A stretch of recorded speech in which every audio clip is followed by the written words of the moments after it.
ഭൂമിയിൽ ഒന്നും ശാശ്വതമല്ല, എല്ലാം പരിണാമത്തിന് വിധേയമായിക്കൊണ്ടിരിക്കുന്നു. മാഷ് കുട്ടികളെ ഓർമ്മിപ്പിച്ചു.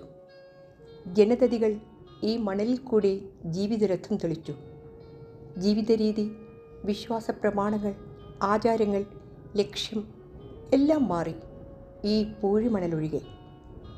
എല്ലാം കണ്ടിട്ടും ഒന്നും കാണാത്തവൻ്റെ നിരാസത്തോടെ, എത്ര അനുഭവിച്ചിട്ടും ഒന്നും പഠിയാത്തവൻ്റെ ബുദ്ധിശൂന്യതയോടെ, മൂക്കോളം മുങ്ങിയിട്ടും മുക്തൻ്റെ നിർമ്മമതയോടെ.